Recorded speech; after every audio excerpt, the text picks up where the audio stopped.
भूल भुलैया हवेली। गांव के बाहर घने जंगल के बीच एक प्राचीन हवेली थी। भूल भुलैया हवेली। कहते हैं कि वहां जाने वाला कभी लौट कर नहीं आता। बूढ़े लोग बताते कि वहां आत्माओं का वास है, पर आज के युवा इसे सिर्फ एक मनगढ़ंत कहानी मानते थे। राहुल की जिद। राहुल, जो कि शहर से गांव आया था, इन कहानियों को कोरी बकवास समझता था। उसने अपने दोस्तों से कहा, मैं हवेली में जाऊंगा और तुम्हें साबित कर दूंगा कि यह सब झूठ है। रात के 12 बजे हाथ में टॉर्च लिए वह अकेला हवेली की ओर बढ़ा। हवेली के गेट पर एक टूटा हुआ बोर्ड लटका था, जिस पर धुंधले अक्षरों में लिखा था, अंदर मत आओ वरना बाहर नहीं जा पाओगे। राहुल ने जैसे ही दरवाजा खोला, अंदर घना अंधेरा था। दीवारों पर धूल जमी थी और मकड़ियों के जाले लटक रहे थे। अचानक हवा तेज चलने लगी, जैसे कोई फुसफुसा रहा हो। जैसे ही राहुल ने सीढ़ियां चढ़नी शुरू की, उसे लगा कोई पीछे से उसके कदमों की नकल कर रहा है। उसने मुड़कर देखा, कोई नहीं था। अचानक एक कमरे का दरवाजा जोर से खुला और अंदर से एक सड़ी गली लाश जैसी आकृति निकली। आंखों में जलती हुई आग और मुंह से खून टपक रहा था। राहुल के शरीर में जैसे जान ही नहीं बची। वह दौड़कर बाहर निकलना चाहता था, लेकिन अब हवेली बदल चुकी थी। दरवाजे गायब हो चुके थे, दीवारें खून से लथपथ थीं और चारों तरफ हंसी गूंज रही थी, एक भयानक शैतानी हंसी। तू यहां से जा नहीं सकता। राहुल कांपते हुए दीवार से चिपक गया। तभी एक परछाई उसके सामने आई और धीरे धीरे उसने राहुल के कान में फुसफुसाया, अब तू भी इस हवेली का हिस्सा बन चुका है। अगली सुबह गांव वाले हवेली के पास पहुंचे। वहां राहुल के जूतों के अलावा कुछ नहीं था। हवेली के दरवाजे पर खून से लिखा था, एक और शिकार। गांव में राहुल की रहस्यमयी गुमशुदगी को लेकर दहशत फैल गई।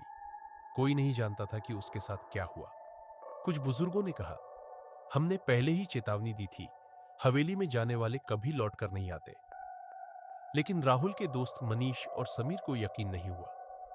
सच जानने की जिद। राहुल के जाने के 2 दिन बाद मनीष और समीर ने फैसला किया कि वे हवेली में जाकर उसकी सच्चाई पता करेंगे।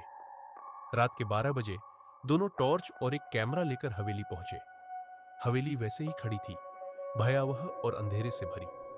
जैसे ही उन्होंने दरवाजा खोला, ठंडी हवा का एक झोंका उनके शरीर से टकराया। अंदर घुप अंधेरा था, लेकिन कैमरे की फ्लैशलाइट जलाते ही दीवारों पर अजीबोगरीब छायाएं दिखने लगी। राहुल की परछाई। अचानक उन्हें सीढ़ियों पर एक हलचल महसूस हुई। मनीष ने टॉर्च की रोशनी घुमाई तो वह स्तब्ध रह गया। सीढ़ियों के ऊपर राहुल खड़ा था। राहुल, तू ठीक है? समीर चिल्लाया। लेकिन राहुल की आंखें काली पड़ चुकी थी, होठों पर अजीब सी मुस्कान थी और शरीर एक जगह अटका हुआ लग रहा था, जैसे वह जीता जागता इंसान नहीं, बल्कि एक परछाई हो। मौत का खेला। अचानक हवेली की दीवारों से अजीब फुसफुसाहटें सुनाई देने लगी। तुम्हें भी यहां रुकना होगा, हमेशा के लिए। मनीष और समीर के पैरों तले जमीन खिसक गई। राहुल की परछाई अचानक हवा में उड़ने लगी और हवेली के चारों ओर चीखों की गूंज सुनाई देने लगी। समीर ने हिम्मत जुटाकर मनीष का हाथ पकड़ा और दोनों दौड़ पड़े। दरवाजे की ओर बढ़ते ही उन्होंने देखा, दरवाजा अचानक बंद हो गया। हवेली के बीचों बीच एक पुरानी जली हुई किताब पड़ी थी।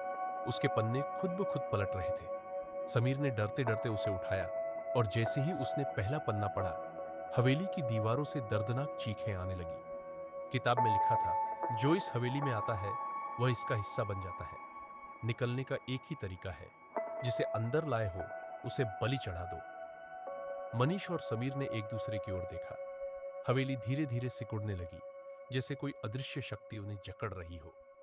क्या वे बच पाएंगे या वे भी हवेली का हिस्सा बन जाएंगे?